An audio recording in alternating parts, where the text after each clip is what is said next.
Hello everyone. Today we are going to look at this challenge, reverse engineering challenge, hack the box, called Simple Encryptor. Here is the challenge description. On our regular checkups of our secret flag storage server, we found out that we were hit by ransomware.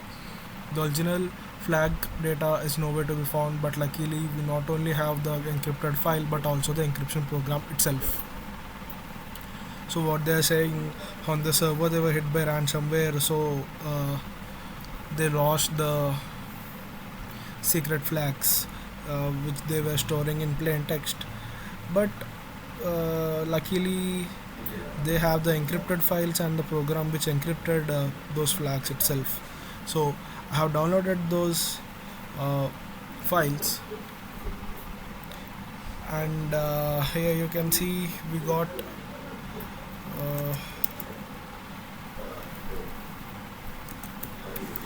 if you see, this was the downloaded which this zip I was we were given, and in the zip I got two files, which is one is encrypt and another one is flag.enc file, right?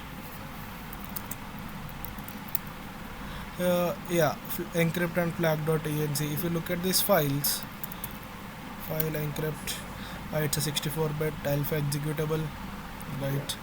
And yeah, this is some data, right? So let's look at what kind of data it is. It's 32 bytes of data, some random encrypted data we don't know, but we have to find out the flag from it, right? This data consists the flag. We have to get that flag. So how can we do that? Let's try to run the encrypt and see. We are getting seg fault. Okay, that's great. Let's run strings on encrypt to see if there are any strings that we can look at that may help us. Okay, there is libc, of course, srand. Okay, lot of file related, lot of random generator, time related stuff. Flag.enc. Okay, yeah, nothing much we have here. Let's try trace, right? uh, and encrypt to see whatever the function calls it's making, whatever the library calls it's making. Okay, it's trying to open a file name called flag with read binary, and it's going to the end of it. Of course we don't have a file name called flag here anywhere. Okay, yeah, let's try to reverse engineering it, disassemble it using Ghidra is a tool where you can uh, take this binary file, whatever elf file, and see what kind of instruction code is there, and it will decompile the, first it will convert the binary into assembly, then assembly to, it will try to get it back into the C, right? I have opened that here, right? This is how it will look. You will have your bunch of data. This is your data, and this data is nothing but some kind of assembly instructions. It can be assembly instructions or it can be data, but uh, Ghidra will automatically find common symbols for us, and have the function calling graphs and all those kind of things. I have done some housekeeping and given name to these things. This is the, we can say, the main code, right? Main function which is ran whenever we are running the encrypt file. So here we can see there are some bunch of local variables, right? And yeah, there is some code going on here. Here we can see we are opening the flag. Yeah, fseek, yes, we did that. Here we got the seg fault, right? Here we got the seg fault because we are not able to seek into that, right? Because there is no flag file, right? Yeah, so what it doing, the program is opening a file called flag. We are going to the end of it, fseek goes to the end of it, and we are getting the flag file size, and we are mallocing some data for the file. We are reading the whole file into the flag data pointer. Yeah, this is just general stuff of reading the whole file data into array, into a pointer, right? Now what's happening? Now it's using a time syscall. Time syscall gives you, if you give it 00 here, right, it will give you the current time in Unix epoch, right? How many seconds it has taken from the 1970 to 1970 January 1st, right? Uh, how I give look at the signatures on everything and find out what's happening here. I have used man, right? Man is the manual pages, and if you see of time, you can see here it will give you the description of what the time function does. This function on success, the return value of the time in seconds, right, since the epoch is returned. So it will give you how many seconds it has been concluded, uh, 1970. So yeah, that time is given here. We are storing that into this variable, then we are converting into a uint, right? uh, Sub seconds. Now this is one of the major things that happening here. We are using that time as a seed of the random generator, right? srand and rand. Man, rand, wait, man, yeah, rand and srand. So rand function returns a pseudo random integer in the range of 0 to rand max, including this range, and the srand function sets this argument as seed for a new sequence of pseudo random integers to be written by rand. So what happens is, you give it some seed for srand. It can be like some number, but the main specialty of srand is it will give you the same sequence of pseudo random integers for single rand. So if the rand is 1, you will get suppose 100, 200, 512 or something. For srand of 2, you will get 300, 900, 2000. But yeah, these look random, but the thing is, if you give srand of 1 again, you will get the exact same set of rands which you got, right? So same seed will give you same sequence of random integers. That's the main thing you have to understand of srand and rand. So yeah, we are using srand here, and there is a loop which is going over the data, right? It is going over the flag data, and we are first doing some kind of XOR, then we are doing some kind of shifting happening here. And here comes the main part. The first 4 bytes that are written into the output file clock flag.enc is the time itself, right? So what he's saying, what's happening here is, you see what he's saying here is, the first 4 bytes, the first 4 bytes are the time timestamp used for the encryption algorithm here. So what I did is, I wrote a small Python program, right, which will read the first 4 bytes, right, which will read the data into data and get the first 4 bytes. It will do a yeah, it will convert into a unsigned int and print it out, right, in hexadecimal format, so I can understand what timestamp it is. And I have used a small function using date time, time zone. I have just chat GPT to generate a function which will take this timestamp, right, which will take this timestamp and print out the time, right, print out the time which the program was encrypted. So I have, yeah, if you run this, right, this is the 4 data, right? So what happens here is, If you run this file, python 3 crack.py, you can see this is the first 4 bytes data, right?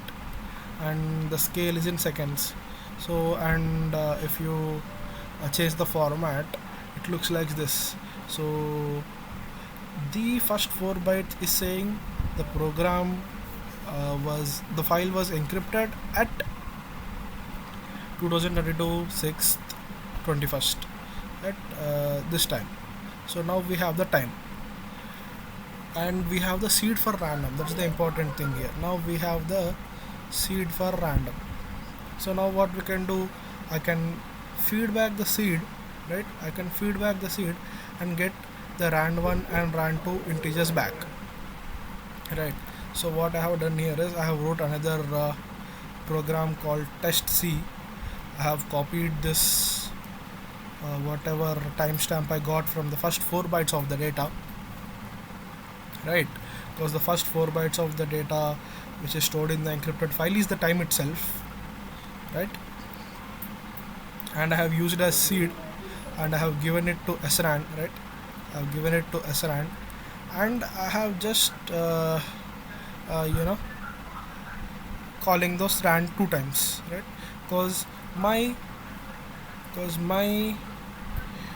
whatever this program is also calling it 2 times. So how it is done is, it's the file size is 34 bytes, right? 4 is for the time, and rest of the is 28. So we know that the flag is of 28 bytes, so 28 characters will be there. So I have created just two arrays to store the random variables called a and b. I have initialized it 0. I am calling rand and storing them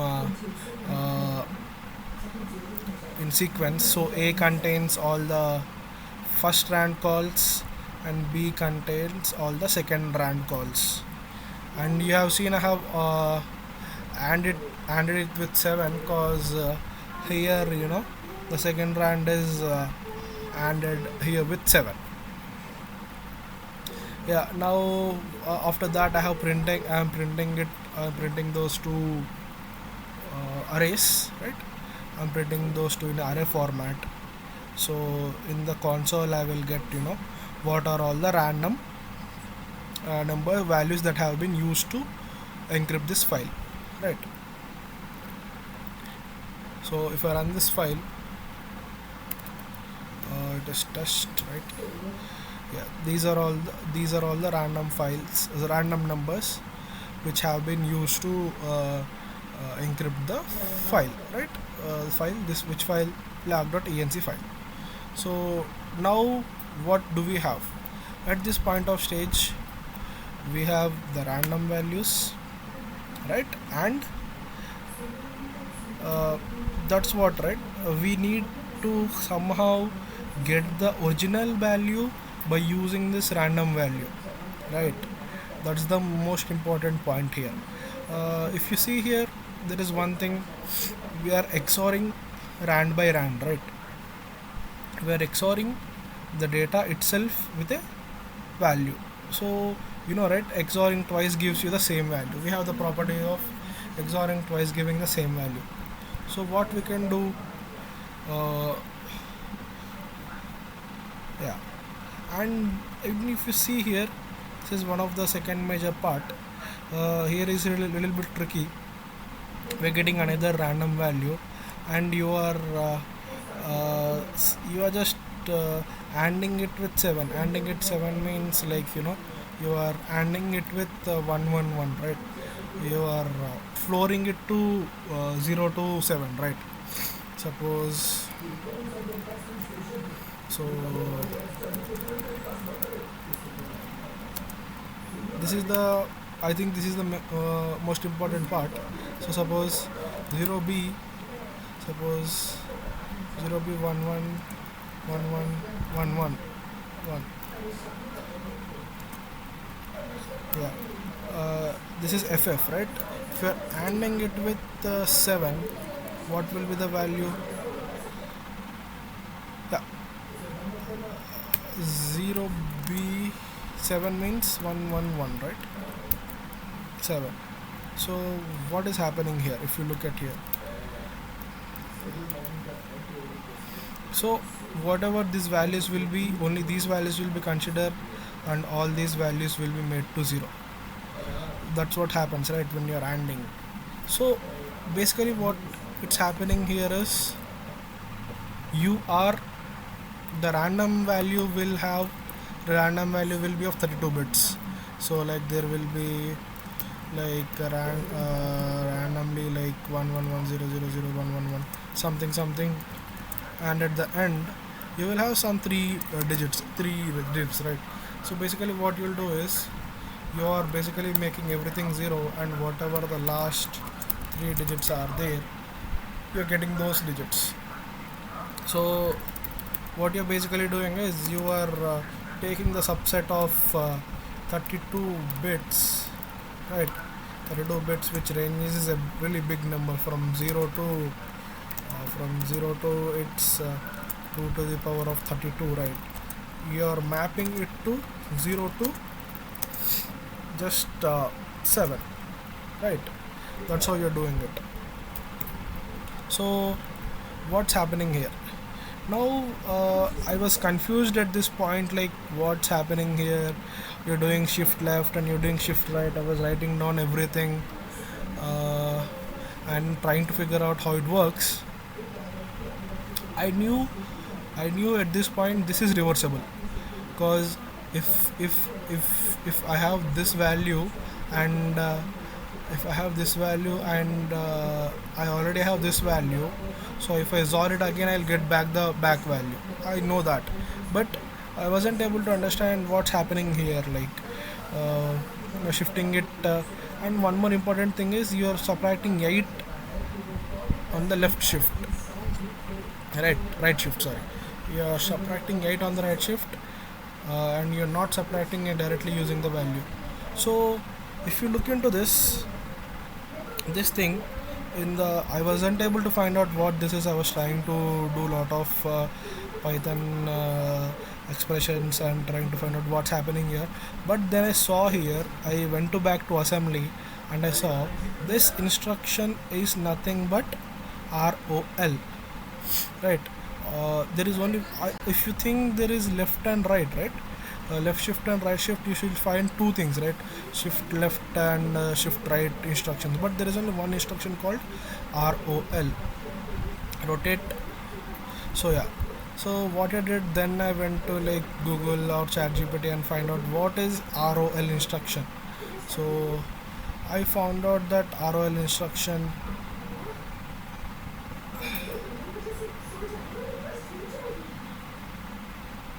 yeah, here it is.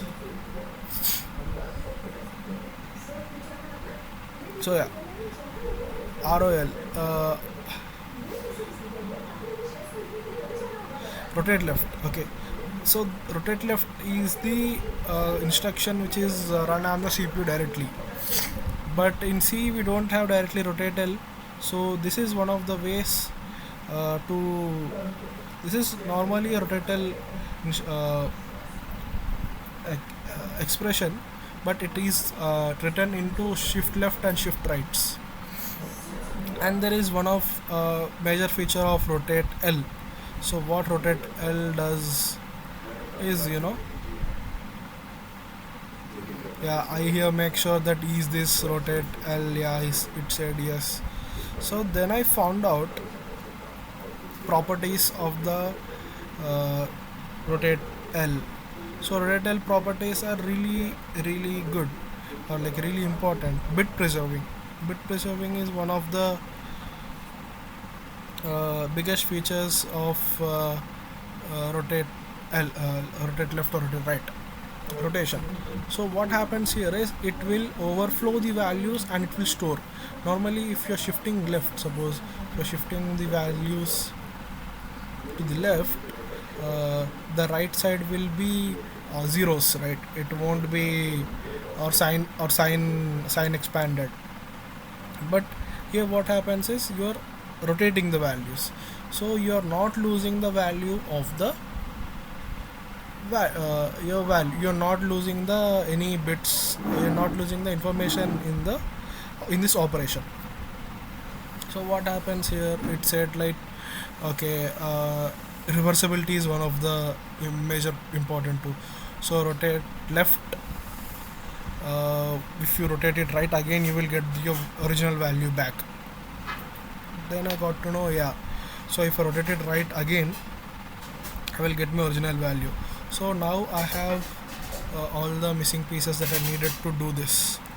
I have to rotate it, it is rotated left, so I have to rotate it right, then I have to XOR it with the second random number, then I'll get my original values. So what I did, after knowing that, I wrote a small C program. So these two are the random ones and random twos values which are generated, and this is the data, the next 28 bytes of the data. So what I did, I simply did, this is a rotate right, this is a rotate right in C, right, and I am XORing it with a random number. So I am clearly using the property of this rotate right of left is X, and another property of XOR, simple XOR. Where is the property of simple XOR? Yeah, XOR twice gives you the same value, right? Yeah, XORing twice gives you the same value. So XOR with k will give you the X value again.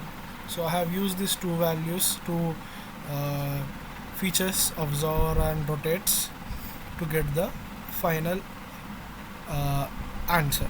So, and I have printing the characters one by one.